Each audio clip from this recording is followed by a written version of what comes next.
Little did I know. From shadows to light, my story.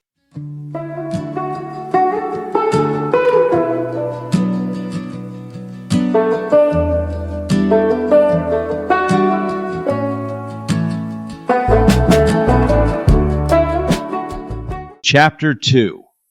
The Turbulent Teenage Years. Adolescence arrives not as a gentle transition, but as a torrent, sweeping David into a world of new freedoms, risks, and revelations.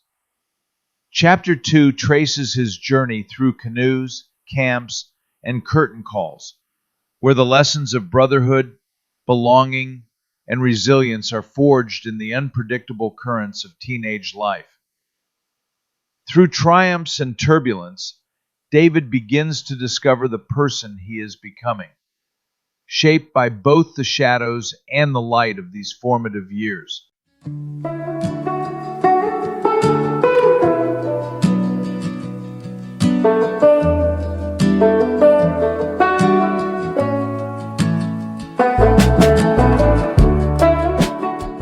Curtain Calls at the Egg, A Christmas Carol, 1978.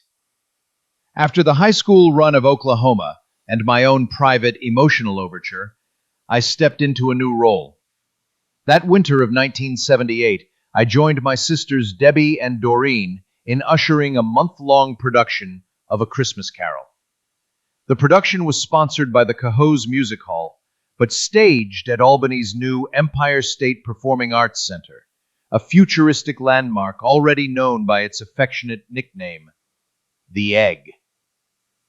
To step into that building was to step into a vision of the future, its curved walls rising from the plaza like something sculpted out of another era, a concrete spaceship set down in the capital city. Inside, however, it was warmth that reigned. Plush seats, the hum of conversation, and the energy of anticipation filled the space long before curtain call. The show itself carried a ritual weight, holiday tradition performed with theatrical rigor. Each night was a pageant of frost and festivity, where theater met ritual, and routine became a kind of sacred choreography for cast, crew, and us ushers alike. John Ashton played Scrooge, and he carried the role with marrow-deep conviction.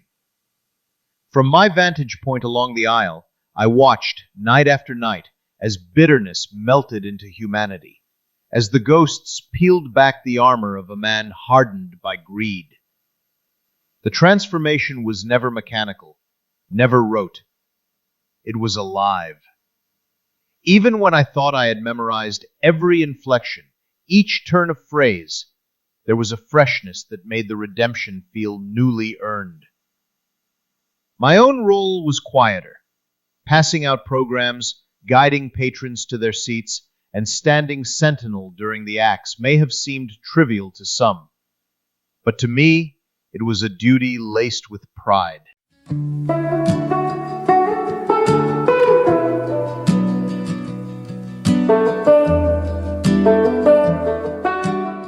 Thank you for spending this time with me, the Pussycat Wizard. These moments we share, whether in shadows or in light, are threads in a much larger story, one I'm honored to tell with you beside me. As always, the journey continues. The next chapter subsection is waiting, and I'd be honored if you'd walk with me a little further down this road.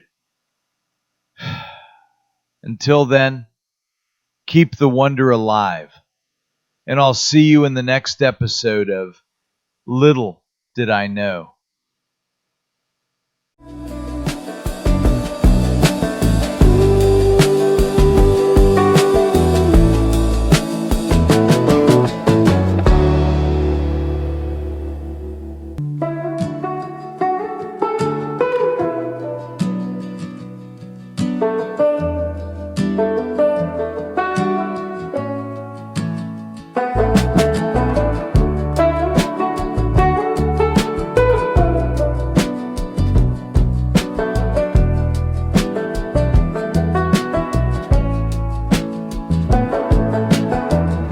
In the quiet of my mind, a tempest rages. Mother's convictions, the script of ages. Her voice a beacon in the fog of my prose. David, she chides, in secrecy it goes. Beneath my breath a silent plea. Mother, I hear you, but can you hear me? Your Savior, your faith you implore, I embrace. Yet within, I wrestle with my own grace. Torn between the divine and my truth. A son's love, a personal sleuth. Have you surrendered? You persistently ask.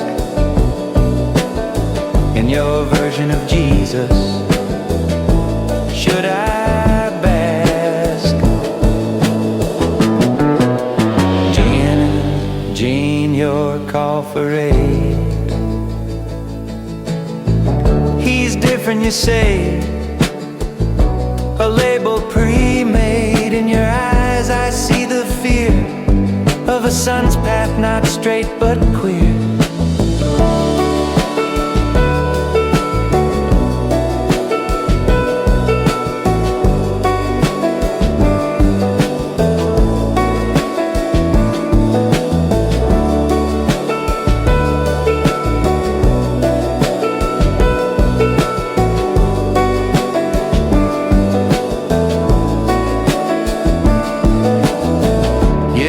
I stand at the crossroads of self. My identity not just a book on the shelf. Mother, your love I'll always hold dear, but my journey is mine. Let this be clear.